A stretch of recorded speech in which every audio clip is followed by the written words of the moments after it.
Hey, this is Mike. Thank you so much for choosing this video. Tonight we're checking out a 2021 Toyota Venza at night. So this video focuses on the interior and exterior lighting of the vehicle. Check my channel for the full overview and test drive videos. Those are separate videos. So first I want to show you what happens when you have the key with you and you approach the vehicle. So the vehicle's locked and you just happen to have the key with you. And once it senses the key, it turns on this light, approach light. It also turns on interior lights as well. And this approach light also gives you the Venza name on the ground. So when the ground is nice and flat, has a nice sharp view of that. Now we unlock the vehicle, putting our hand behind the handle, and it illuminates everything. Now as this side mirror extends out, it was in a folded position. Now the name Venza is in a different more angled position.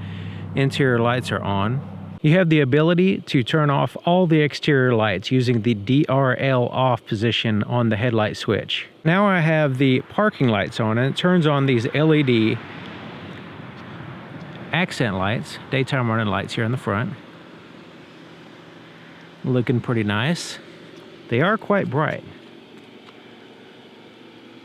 It turns on an amber side marker here in the front, LED. A red side marker here in the back, and as part of the tail lights, which are very interesting looking and unique.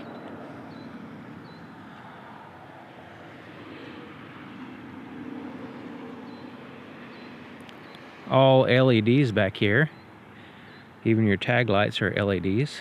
The turn signal indicator is extremely bright here in the front. It's amber, and it's the same lights as the daytime running lights. They just change color and they get significantly brighter.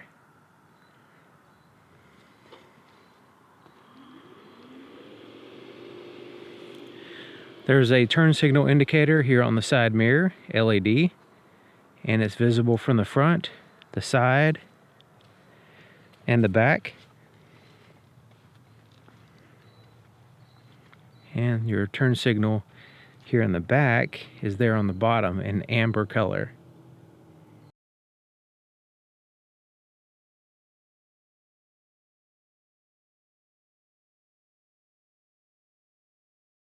Now I have the low beams on, and they are in a projector focused beam LED.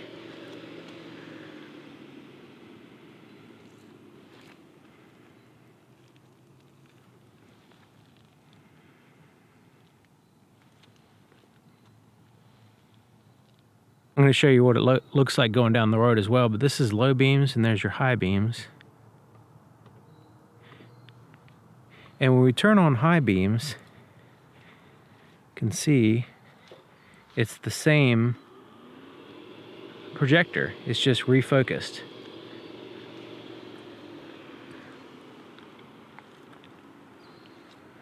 So this is the high beam. It looks basically the same. It just gives you a higher and brighter pattern there. The cargo area is illuminated by this one LED light here on the right side. You also have some spillover light from this dome light here as well. So considering the dome light kind of fills in a little bit, it's adequate. I would say that if you had a secondary light there on the left, maybe some on the underside of the lift gate, as like a higher position, I think it would be a little bit better, but as it is, I think it's adequate. Now there is some backlit buttons here on the tailgate, lift gate, and they are to close the power lift gate. The inside of the back door is basically dark, so you have this dark pocket right in here. All this is dark. The only illumination you have is this one right here, this little indicator on showing you where the power window is. So the only illumination you have back here is from that dome light. So it's kind of a split from the cargo to up in here. The floorboards are completely dark, so there's no lights in there. and there's no lights in this these USB ports. So trying to find those are going to be a pain. In that armrest, there's no lights or anything. So it's basically just the center dome light and these little indicator lights here for your power windows here in the back as far as your lights. The inside of the front door, you actually have a puddle light on the inside of the door.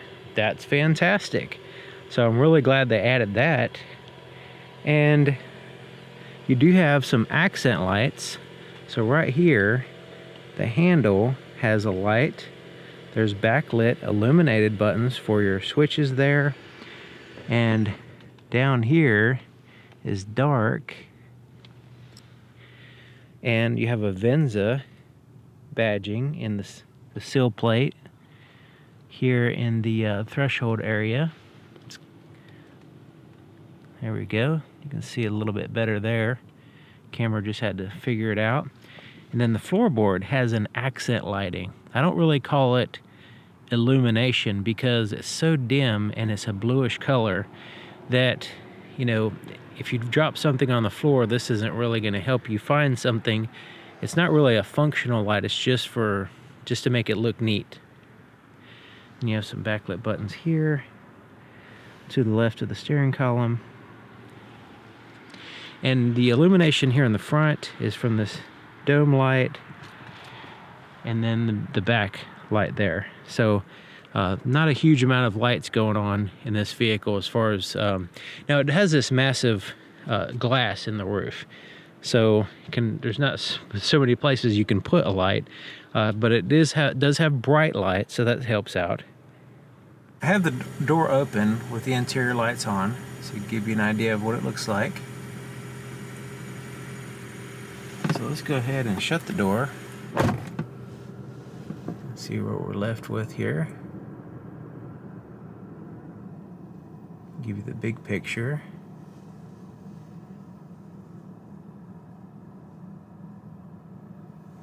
Okay, so we have this blue light here in the door, and you can see the floorboard. It looks pretty cool. That blue light, it's just not very super functional. Illuminated buttons here on the steering wheel, which are good. There's the dash lights and the screen. There's the other touch screen. You have these soft touch buttons, and then you have this compartment. It has a nice glow to it. This compartment has a nice glow to it. Here in the center.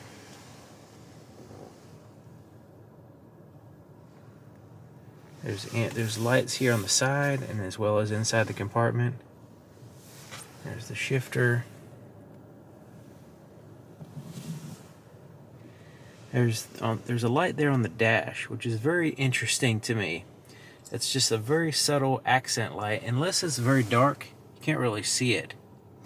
And here's where it gets silly, because you have this accent light and then you open up the glove compartment and it's like the camera, I got it turned up really high, and to show you with your naked eyes you can barely see that light.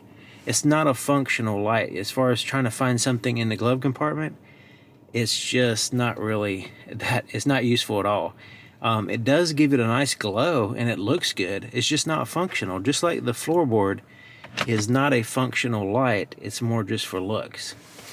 And like I said, I have the camera turned up really high so that way we can see what's going on here. But as far as actually using that light to look in the glove compartment, it's not very useful. The cup holders don't have any illumination in them, but there is an ambient light that comes from down here. So actually up here, right there, nice bright light, and it comes down and illuminates this area quite well when it's dark. A nice bright light. So even though there's no lights in the cup holders, that ambient light coming down does illuminate this nicely. It looks good. It looks good and it's functional. So the armrest slides back, and there's controls there for your heated and cooled seats, so you can see them there. And this lifts up, and you have this tray in here. Now, that ambient light shines here. A little bit of it gets in this area. And this is the other part that kind of becomes ridiculous because there's no light in this compartment. You're only relying on that ambient light, which looks halfway decent on camera right now, but it is completely, without this in there, I mean, it's completely dark in there. It's not a functional light. So there's no functional light in this compartment. So the glove compartment and this armrest compartment is completely dark, without light at all. So those are that's a huge miss in my book. It just doesn't make any sense where you have a vehicle that has all LEDs on the outside and LEDs on the inside, a full LED vehicle. You have all this nice accent lighting, but where it actually counts, where you need functionality, it's just doesn't have it. It just skips out on the whole, ability to look into your glove compartment or your center console.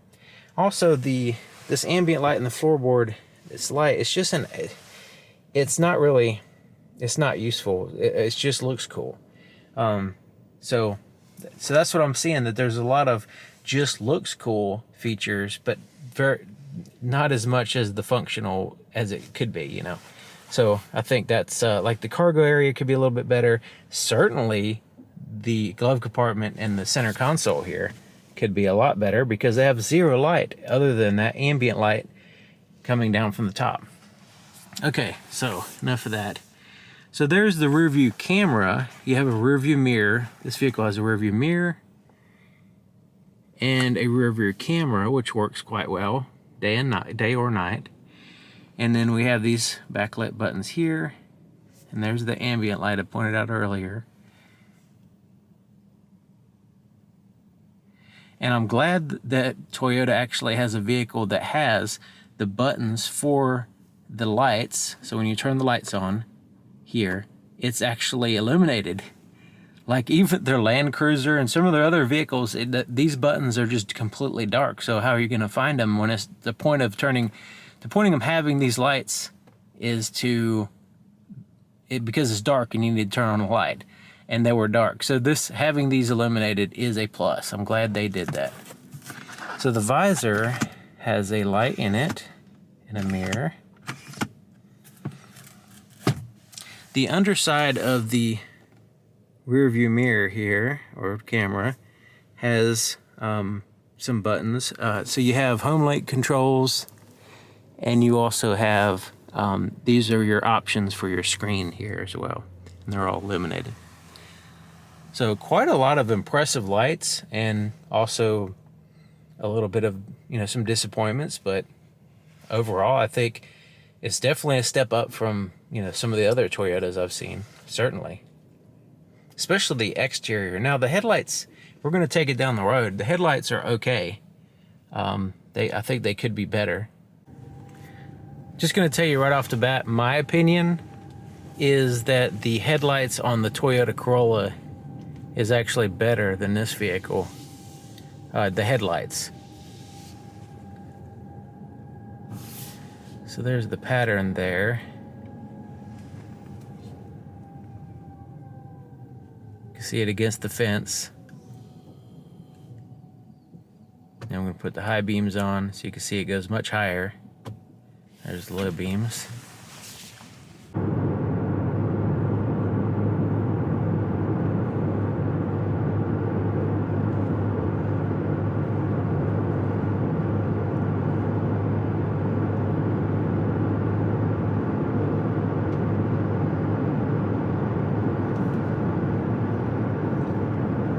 The automatic high beams has a separate button for that.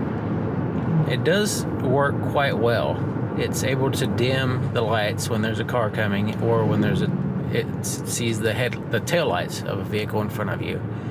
So it doesn't tend to flash people or blind people or anything like that. It does a decent job as far as the automatic headlight feature.